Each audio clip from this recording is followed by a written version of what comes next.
Good evening, everyone, and welcome to the show.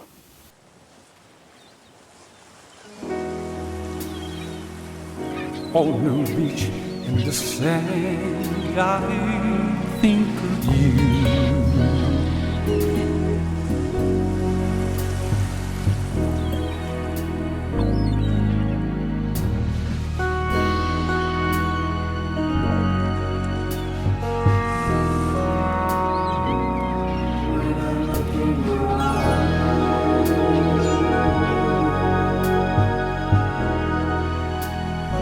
I think of you.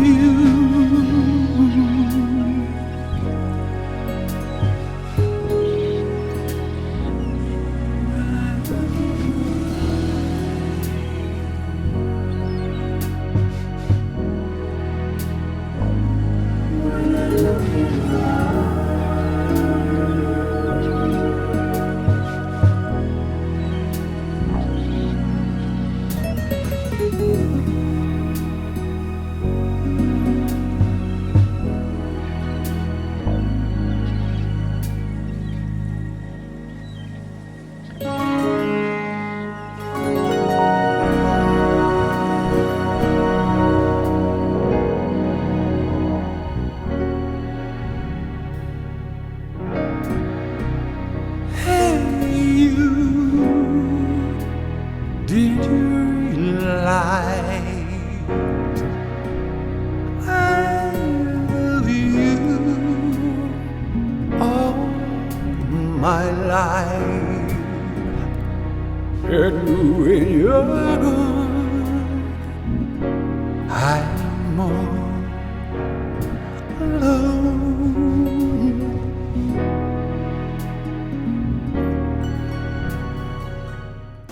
Welcome back. Now, what I would like to discuss today is a topic that I am very intrigued by, and that is the topic referring to relationships and dating. There's a lot of people out there that are very, it's a very important issue, and I think I should say something about it. One of the things that I do on a regular basis is I listen to a radio program called the Zoe Williams Show. He's called The Voice of Reason. It's 1580 on your AM dial, 7 o'clock Pacific Standard Time. Now, in this show, they talk about relationships from a standpoint of childhood wounds, and the bottom line to all this is that until you get yourself together, it's very difficult or almost near impossible for you to find someone else to be together with. And so this is how the show tries to relate. Now, what does that have to do with me? It's quite ironic because like I said, I listen to this show 5 days a week because I'm so intrigued by the topic. I'm intrigued by the topic because I don't date. I don't do relationships. And the reason I don't is because, I'm 67 years old, and it was about 50 years ago when I saw a television program, and on that program it was a group of black women, and the show was entitled A Black Woman's Plight to Find an Eligible Date, an Eligible Man. And these women got up and talked about how difficult it was to find a good brother and all that. And since in this iteration of my life, I am a black man as opposed to being something other than that. I'm a reincarnationist. As opposed to being something other than that, I made it a point then. I said, you know what I'm going to do? I'm going to dedicate my life to the wellness of black women because they seem to be having such a horrible time. And after 50 years of trying to do so, what I realized is I'm afraid of black women, period. And so I'd rather not be bothered with anybody. But that's where spirituality comes in. When you don't feel it's necessary, and I'm not the only one. There are a lot of groups of men out there that believe in just not even being bothered with situations when they are convinced that it's not to their advantage to keep trying to do something that they don't necessarily agree and believe in. And so, but I still like listening to people trying to do this, and I still see it as an impossible situation because you have grown adults who have wounds from when they're a child that are unresolved, and they can't maintain relationships because of that. My point being is that the reason these relationships do not work is because all of the people are depending upon the person that they're trying to date to solve their issues, to make them whole. And that cannot happen. The duty to make yourself whole is wholly upon you. And so this is where spirituality comes in. This is what I'm trying to teach. I'm trying to teach spirituality because I heard something a couple of weeks ago that was and anytime I hear something positive and it resonates with me, that means it's a good thing, because things that are not good are not going to work with me. If they're not good, they're just not going to work with me. Like, for instance, I heard a minister one time talk about, he said that if there's anything negative or wrong with the Bible, then that cancels out the whole thing. Now, I don't know why he said this. He shouldn't have said it, because I can list 1,000 things that are an issue with the Bible. Number one of the things that I just realized recently was, you ever pondered or tried to figure out why there are certain people in the world that believe that the earth is flat? Well, the reason that they believe that the earth is flat is because they believe in the Bible, because that's what the Bible says, is the earth is flat. It's flat with a firmament above it. Now, I don't know why anybody would trust a book that could be that wrong about anything. And it would be worth it to me to take a flight around the world just to see if that were true. Just to see if it's true. And I would look out of the plane the whole time to try to find out. I would map it myself. I would say, okay, we're gonna go to Africa. And we're going to go to Australia. Now, we know Australia's supposed to be on the bottom of the earth. I'm going to get on that plane, and I'm going to have me a map, an arrow, one that flight directors use, and I'm going to map the whole thing. And when we get to the part that's supposed to be flat, that's supposed to be, I'm not going nowhere. All I got to do is, I'm not going anywhere. But, I mean, you have space shuttles that can fly around the whole entire earth in an hour and a half. So, I mean, and none of them have seen the bottom of it. It's just goofy and it's crazy, and just because it's in the Bible doesn't mean you have to believe in it. The Bible doesn't make a distinction between the biblical gods and the creator of the universe. It doesn't even know that. It tells you right there, we were created by the Elohims in the book of Genesis, in their own image. That tells you we were created by a species that was humanoid just like us. And there were several of them. None of this has anything to do with the Creator. It tells you right there that Lucifer, Satan, is battling against the biblical gods. Well, Lucifer could not battle against the creator of the universe. There's nothing to battle against. Where are you going to? You cannot even insult the creator of the universe. You can't even insult. It already knows it's perfection. It knows what it's doing. If you try to criticize the creator of the universe, it will simply look at you like it is your problem. I mean, it's okay. I mean, I've said this too many times before, and I have the same issue with scientists who think they have discovered anything. Scientists really work. I really get a little upset when they try to act like the creator doesn't exist, and if they find out anything, they're the ones that deserve some type of award. They're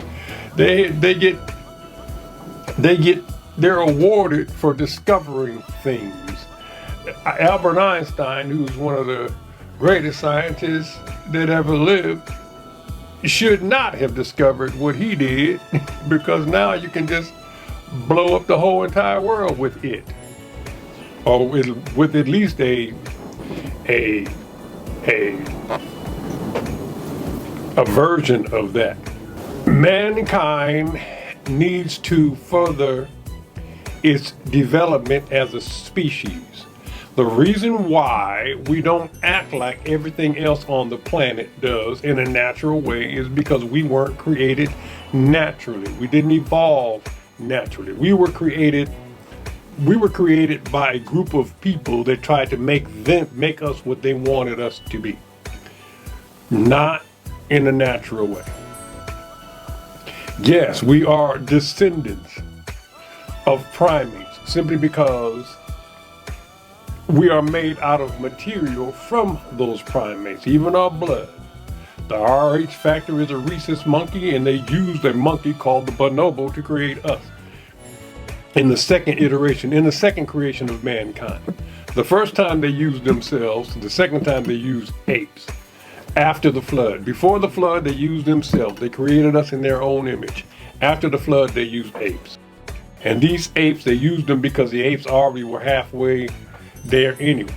But the problem is, apes are still apes. They're still apes. They need another 25 million years to develop into something other than what they are. We here are humanoid. So it's how do we come so far so fast? Because it was because of those missing links, and those missing links was a manipulation of the creatures that are of the beings that were able to come here. Another thing that I just realized was I was pondering about space travel and how it takes so long to get from one place to another, and these beings don't seem, because you hear all these stories about extraterrestrials and all this stuff, and they don't, when they come here, they don't seem to act like they are here for some kind of first contact. They act like they've been here for a long time, been coming for a long time, and they're just popping back because they don't have anything else to do. And I know you cannot casually travel across the cosmos for thousands of years or however long it takes and then just have a casual visit somewhere. So that simply means that they're getting here through some of the kind of way, and I didn't realize. I was thinking things like singularities, wormholes, and stuff like that, and then you watch Star Trek, and then they have this thing called warp speed, where they warp the fabric of time and fold it in on itself, so you can take 2 points from here and fold them, and so now you can get here faster, and kind of thing, which is the Eisen-Rosen bridge, wormhole. So I'm not satisfied with that one. I never was. I said, okay, since you can come up with that one, then you ought to be able to figure out how to do it. And they haven't been able to figure out how to do it. So the thing about now is that I realized, because I heard from a very good source, that the way they're able to travel through space and through time like that is basically everything has a certain resonance to it, a certain frequency, and all they have to do is tune into those frequencies and they will pop up wherever that frequency is. It's like a radio station, and I'm okay with that because my spirit tells me I should be okay with that. So even though I don't have relationships, I'm still a proponent of that, but I'm coming at it from a different standpoint. I'm coming at it from the standpoint just like Zoe Williams on his show when they're talking about childhood wounds. I'm here talking about raising your level of spirituality. One thing that you need to understand is that your spirit has no gender. I heard something else the other day that said that your spirit is the same thing as an angel. See, now whenever I hear something, I ponder this, and then I ask my spirit, is there any validity to that? And it will give me an answer. So the resonance and vibration of time travel, Big Curt says, that's a go. We're a go on that one. This one said that we're angels. I was like, oh, I didn't like that. I didn't like that because I was considering angels to be something that were here before the creation of the universe. And some of them were. However, if an angel is made out of the same material as our spirits are, then why wouldn't it be the same thing? And then the Bible says angels came down and entered the bodies of man. Well, that's kind of like what I'm saying. So I'm starting to become okay. I'm asking Big Curt, what's the difference between you and an angel? And I keep getting this, I've been trying to tell you kind of feeling. So Big Curt is an angel who's just living an experience as a human being through me. And it's a very satisfying situation because, you know, it knows what your needs are. And you don't get lonely because you have this relationship.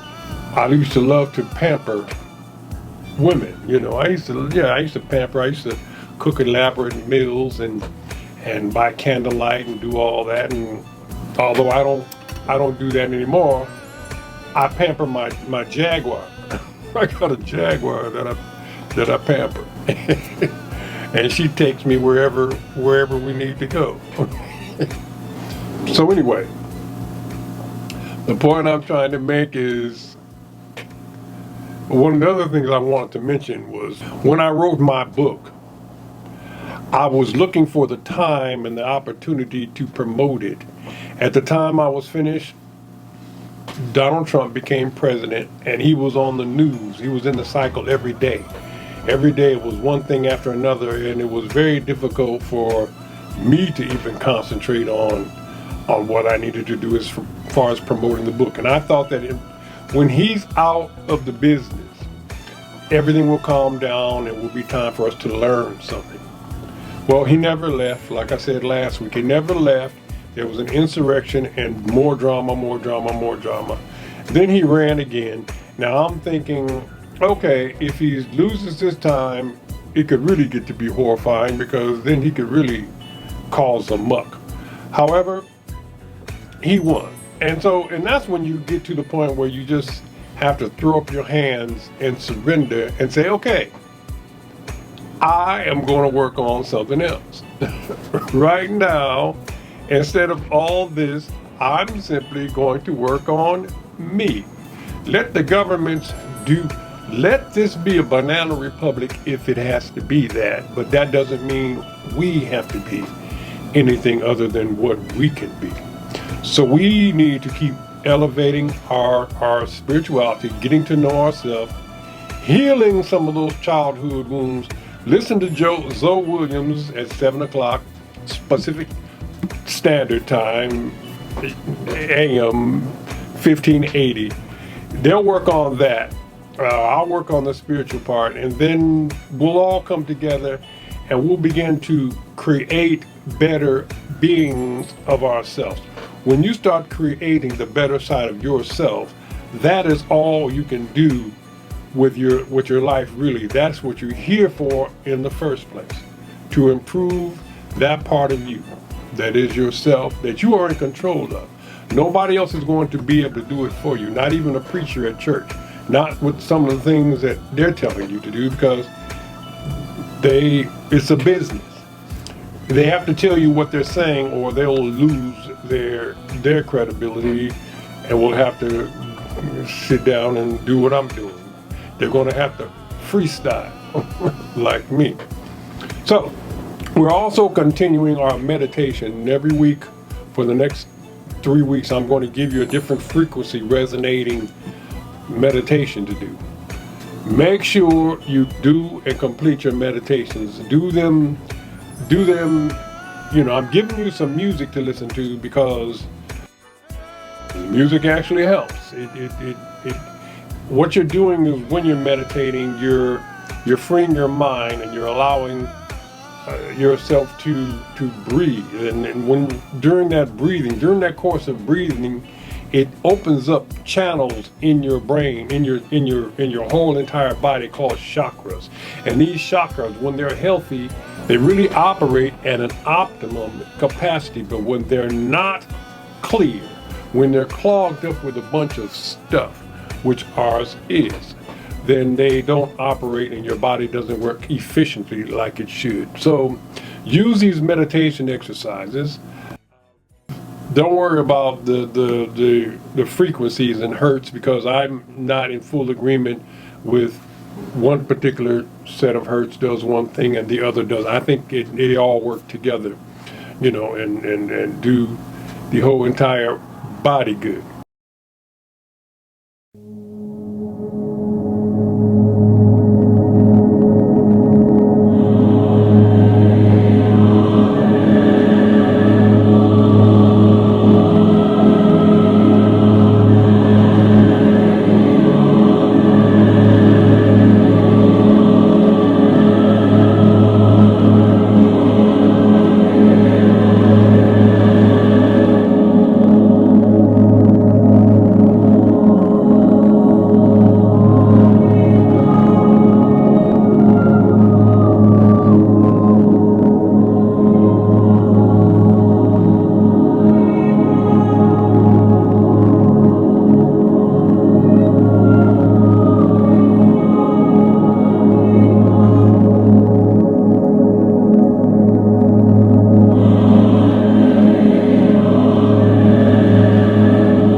Okay, so thank you for coming, and we'll see you next week. Oh, and I forgot to say, my new mantra is, I love you whether you like it or not. Say that to your neighbor. Don't forget to like and subscribe.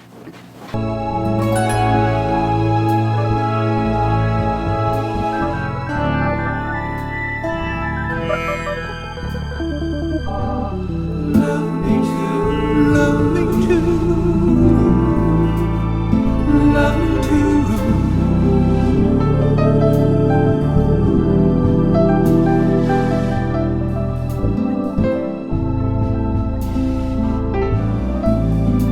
Right there, right there. Love me too. Love me too. Love me too.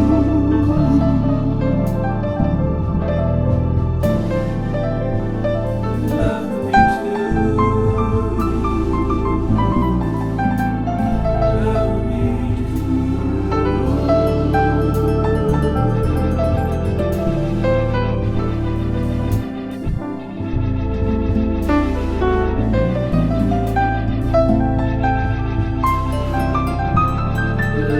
Yes, right there. love me too.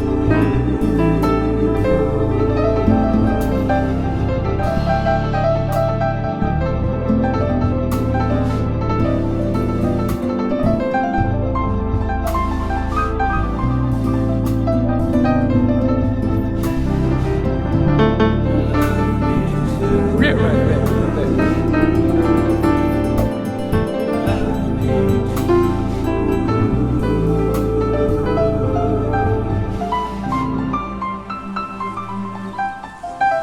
Love me too.